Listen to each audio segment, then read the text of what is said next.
इस वीडियो में हम देखेंगे representing unsigned integers in binary, मतलब किसी भी इंटीजर को जिसका जो पॉजिटिव नंबर में हो उसे कैसे एक बाइनरी नंबर में रिप्रेजेंट करते हैं। तो चलिए समझते हैं जरा कि आखिर ये कंप्यूटर में कोई नंबर रिप्रेजेंट कैसे होते हैं। देखिए कंप्यूटर हर एक चीज को सिग्नल करंट के फॉर्म में डेटा को ट्रीट करता है, ठीक है। मतलब एक वायर ले लीजिए, अगर एक वायर सपोज करिए, ठीक है, और उसमें मैं इस तरह से एक बल्ब लगा देता हूँ, ये एक छोटी सी मशीन इस तरह से मैं तैयार कर रहा हूँ, ठीक है, और ये एक सर्किट है जिसमें मैंने एक स्विच लगा रखा है और यहाँ एक बैटरी लगा दी है। अब अगर स्विच ऑफ है तो इस वायर में करंट फ्लो नहीं करेगा, तो हम कहेंगे कि हमने इस वायर में जीरो सिग्नल दे रखा है, ठीक है। लेकिन अगर इसी में मैं इसको स्विच को ऑन कर दूं और अब चेक करूं तो इसके पॉजिटिव टर्मिनल से नेगेटिव टर्मिनल की तरफ करंट फ्लो करने लगेगा और ये बल्ब इल्यूमिनेट कर जाएगा, ये ऑन हो जाएगा। तो इस तरह से हम कहेंगे कि हमने इस सर्किट को वन सिग्नल दे दिया है, ठीक है। तो मशीनें ऐसे ही वर्क करती हैं, उनमें पतले पतले वायर्स होते हैं। आप कभी भी कोई भी मदरबोर्ड या पीसीबी प्लेट को देखेंगे तो वहां पे आपको दिखाई देगा पतले पतले वायर्स होते हैं। अब एक वायर की अगर मैं बात करूं, अगर मैं एक वायर की बात करूं तो उसमें कितने सिग्नल भेजे जा सकते हैं। अभी मैं इसको सर्किट तो पूरा नहीं बना रहा हूँ, लेकिन अगर मैं एक वायर की बात करूँ तो इसमें दो तरह से सिग्नल भेजे जा सकते हैं। एक तो कोई भी सिग्नल नहीं भेजा गया तो जीरो, और एक इसमें एक सिग्नल भेज दिया गया, करंट फ्लो करा दिया गया वायर में, तो इसको ट्रीट किया जाएगा वन की तरह, ठीक है। तो इस तरह से एक वायर से दो तरह के सिग्नल भेजे जा सकते हैं। इसी तरह से अगर मैं यहाँ पर दो वायर ले लूं तो क्या होगा, अब मैं कितने तरह के सिग्नल भेज सकता हूँ। अब मैं टोटल चार तरह से सिग्नल भेज सकता हूँ। एक बार पहले वायर में जीरो, दूसरे वायर में भी जीरो, मतलब कि दोनों वायर में करंट नहीं फ्लो कराया गया। फिर क्या किया, फिर मैंने पहले वायर में तो करंट फ्लो, दूसरे वायर में करंट फ्लो नहीं कराया और पहले वाले में करंट फ्लो करा दिया।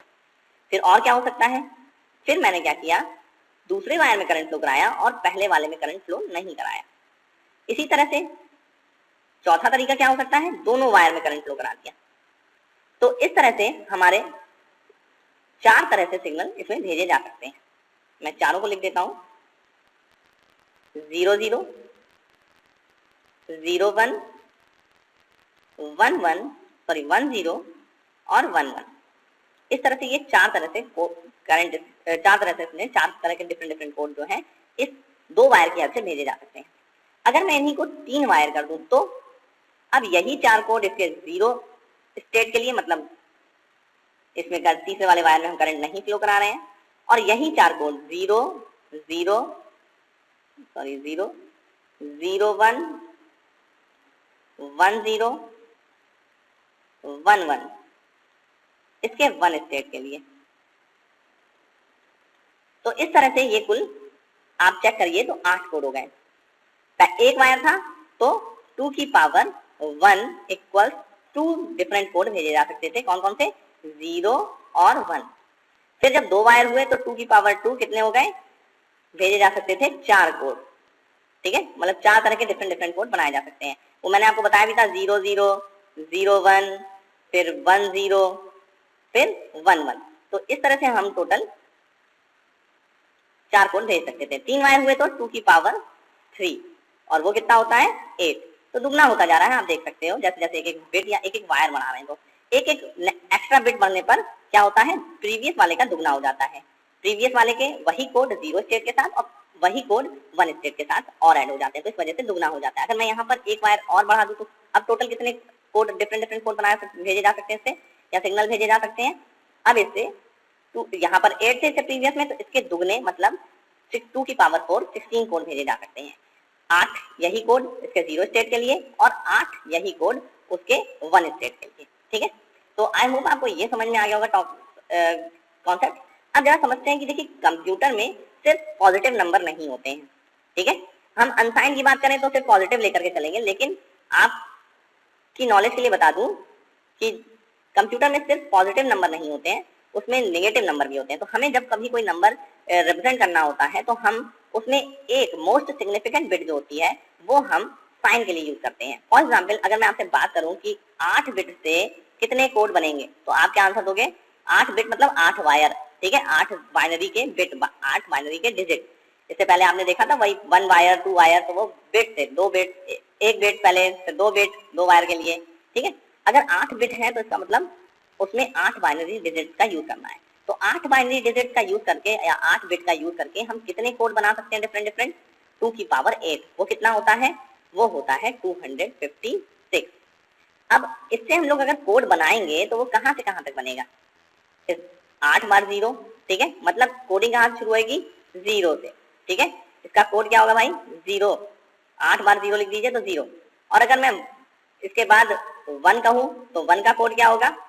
सॉरी, 7 टाइम्स 0 और उसके बाद फर्स्ट बिट पर 1 आ जाएगा, ठीक है, यहाँ पर 1। इसी तरह से ये चलता रहेगा और कहां तक जाएगा? 1 1, जब तक ये पूरे जो है 1 1 नहीं हो जाते, लास्ट वाला। इसी तरह से आप चेक करिए, जब हमने 1 वायर का यूज किया था तो वहां पे 0 से लेकर के 1 तक, ठीक है, 2 नंबर बने थे। इसी तरह से जब हमने 2 वायर का यूज किया था तो 0 से लेकर के 3 तक के कोड बने थे बाइनरी। अगर आप उन्हें बाइनरी को डेसिमल में चेंज करके देखें तो आप यही पाएंगे। इसी तरह से हमने जब 3 वायर का यूज किया था तो 8 डिफरेंट कोड बने थे 0 से लेकर के 7 तक। और अगर हम 8 बिट का यूज कर रहे हैं तो 0 से लेकर के 255 तक टोटल 256 कोड बन सकते हैं।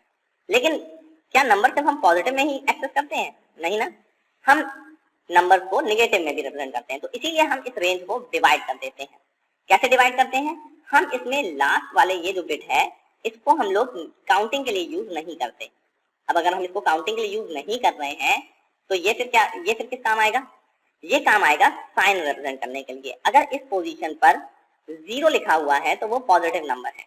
फॉर एग्जाम्पल, अगर मुझे कहा जाए कि चलिए 17 का कोड बताइए क्या होगा बाइनरी, और मैं इसको 8 बिट में रिप्रेजेंट कर रहा हूं, तो 1 2 4 8, मैं ऐसे करके दुगना दुगना करके लिखता चला जा रहा हूं। 16 32 64 और इसके बाद मुझे लिखना चाहिए 128। लेकिन मैं उसको 128 नहीं लिखूंगा क्योंकि मैं वहां पर उस पोजीशन को दूसरे काम के लिए, साइन के लिए यूज करूंगा, पॉजिटिव या नेगेटिव साइन के लिए, ठीक है। तो पॉजिटिव या फिर नेगेटिव के लिए उसको यूज किया जाएगा। तो इसीलिए मैं इस वाले बिट को 128 नहीं कहूंगा। अब टोटल कितने नंबर बन सकते हैं भाई इससे? 8 बिट है तो आपको पता है 8 बिट है 256 नंबर बनते हैं। 2 की पावर 8 इक्वल होता है 256। तो 256 डिफरेंट डिफरेंट कोड बनाए जा सकते हैं, जिसमें इस रेंज को डिवाइड कर दिया जाएगा 2 पार्ट में। आधा पार्ट नेगेटिव में चला जाएगा, तो -128 से लेकर के -1 तक तो नेगेटिव नंबर हो गए, और उसके बाद 0 से लेकर के 127 तक टोटल 127 तक हो गए, टोटल 128 नंबर पॉजिटिव के, ठीक है। 0 भी क्योंकि इंक्लूड है, इसलिए 0 से लेकर के 127 तक की कोड बन पाएगा पॉजिटिव का। तो हम करेंगे क्या? -128 से लेकर के टोटल इसकी रेंज कहां तक बन जाएगी? 127 तक पॉजिटिव के, ठीक है। ये 2 मानिएगा, इसको नेगेटिव मत मान लीजिएगा, ठीक है। तो यहाँ तक रेंज बन सकती है। अब अगर मुझे +17 रिप्रेजेंट करना है तो मैं कैसे करूं? वो मैं रिप्रेजेंट करूंगा, यहाँ पर 0 लिखेंगे और 16 1, यहाँ पे 0, यहाँ पे भी 0 और यहाँ पे भी 0, बाकी सब जगह पे 0। आगे आप चाहे जितने 0 बढ़ा दीजिए इसमें लेफ्ट साइड में, कोई फर्क नहीं पड़ता। अब मुझे -17 अगर रिप्रेजेंट करना है तो कैसे करेंगे? मेमोरी में अगर हमें -17 स्टोर करना है तो कैसे करेंगे? तो उसके लिए हम लोग यहाँ पर 1 यूज करेंगे नेगेटिव वाले साइन में, ठीक है। और यही कोड यहाँ पर लिख देंगे बाकी 17 का बाइनरी 0 0 1 0 0 0 1। आई होप आपको ये चीज समझ में आ गई होगी, ये कॉन्सेप्ट। अब होता क्या है कि नंबरों को जब एडिशन या सब्ट्रैक्शन परफॉर्म करते हैं, ठीक है, कंप्यूटर में, तो वो हमारी तरह नहीं जोड़ता है, उसको डिफरेंट तरीके से एडिशन का वर्क परफॉर्म करना पड़ता है। तो उसके लिए हम 1s और 2s कॉम्प्लीमेंट भी पढ़ते हैं।